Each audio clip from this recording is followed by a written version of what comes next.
Hey everyone, this is Gary Smith.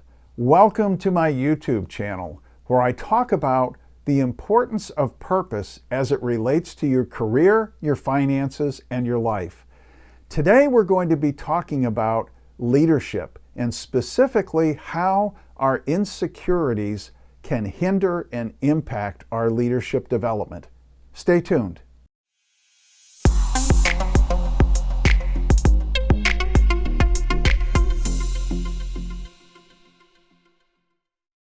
Today, we're going to be talking about leadership, but specifically, we're going to be talking about how our own personal insecurities impact and hinder leadership development.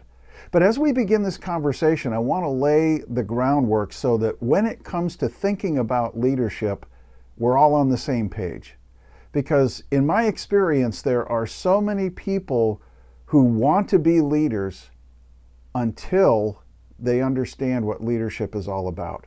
I mean, stop and think about it. For those of you who are aspiring leaders, when you think of the word leader or leadership, what kind of mental image do you get? For a lot of people, they see people who are high-ranking government officials or executives in the business world, and they see the glamorous lifestyles that they live and how much money they make and how they're just in charge of everything. And so as a result of that, what happens is that we begin to develop a mindset that leadership is about being in charge. And that's absolutely not true. Leadership is not about being in charge. Leadership is about taking care of those in our charge. And when we begin to understand that, we go through a fundamental focus change, a mindset change, because you see, if I have the attitude that leadership is about being in charge, what does that say? It means leadership is all about me. But when I begin to realize that leadership is about taking care of those in my charge, the focus is no longer on me, it's on them. Now, that sort of lays the foundation that we're going to be talking about today that you can refer back to as we continue with this conversation. But when it comes to our own personal insecurities, we all have to realize that none of us are perfect. We all have some level of insecurity. But the challenge for us is that most of us at one point in time or another in our lives don't want to deal with our insecurities because we take it very, very personally and it affects the way we feel about ourselves. But we really need to take the time. Leaders, true leaders, are introspective. They know what their strengths are. They know what their weaknesses are. They work to improve their weaknesses and they surround themselves with people who have strengths in areas that they don't. And so becoming an effective leader means that you need to take the time to understand what your insecurities are and to be able to deal with them. But our insecurities are things that are difficult sometimes to understand because we don't know many times where they come from.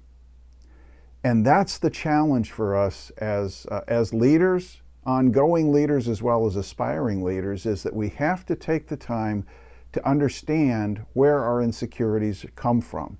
And our insecurities ultimately come from our belief system, our deeply held core values. So our core values are the major drivers of our self-worth. And self-worth is very, very important in leadership. As one of my mentors, John Maxwell, says, on a scale of 1 to 10, your talent may be a 10, but if you believe you're a 3, you're never going to perform higher than a 3. So if you don't have a positive self-worth, you need to understand why and then do something about it. In my book, Purpose-Driven Achievement, I created a model to help people understand this. Because what happens is, most of the time when we are living out our normal lives, what we do is we take actions. We take hundreds, if not thousands of actions every day. Those actions produce results, and those results have an impact. Now, sometimes the impact is just on us, sometimes it's on other people, and sometimes it's on both. But what do we do when we aren't producing the results that we want, or the results that we're producing are not having the impact that we want them to have? We tend to go back and change our actions. But how does that work out for us? It doesn't, because actions are not where things begin. Actions are driven by what we believe. It's driven by our belief system. And what happens is that we have all of these beliefs that we've stored up over the years. The problem is that only about 20% of the beliefs that we have are beliefs that we have deliberately decided to install in ourselves.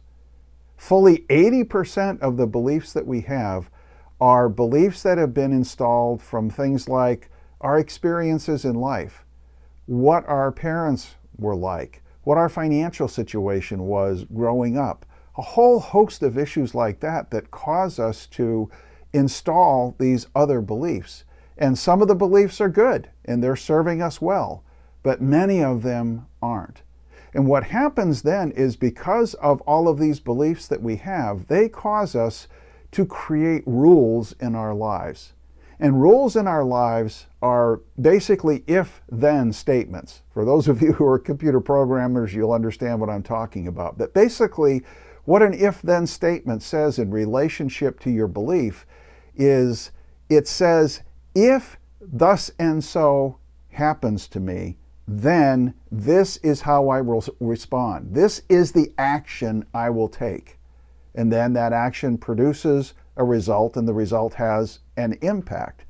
So what needs to happen then is that when we're not producing the results or having the impact we want, we don't go back and change the actions. We need to go back to the beginning, to our belief system, and change the belief, because as soon as we change the belief, we change the rules. We change that if-then statement.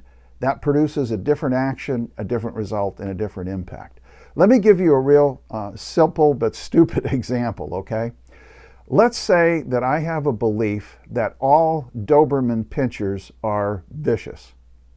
Now, that belief may have been installed in me when I was 5 or 6 years old, because my neighbor had a Doberman, and maybe the Doberman was a nasty dog and it was always barking at me or nipping at me. Maybe the dog even bit me. I don't know. I was 5 years old. I don't remember anymore. But somehow that belief got installed in me that Doberman pinschers are vicious. As a result of that, I might create a rule that says, if I ever encounter a Doberman pinscher, I'm going to run. I'm going to get away from that dog. I will be like Superman. I will run like lightning. I will leap tall buildings at a single bound, but I'm going to get away from that dog. So now let's put that into practical application. My wife and I are taking a walk in our neighborhood one evening, and as we're walking up the street, I notice that one of my neighbors has a new dog, and the dog is out running around in the yard. And as we get closer, I realize the dog is a Doberman. What do? That rule kicks in, and I turn around and I'm hauling butt down the street to get away from that dog, leaving my wife to fend for herself. Now, the result of that is that I get away from the dog. But the impact of that is that I have a very unhappy wife, because she's just been left alone to fend for herself. But here's the $64,000 question. All Dobermans, are they vicious?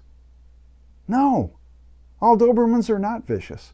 But because of the belief system I have, I'll never allow myself to meet any nice Dobermans.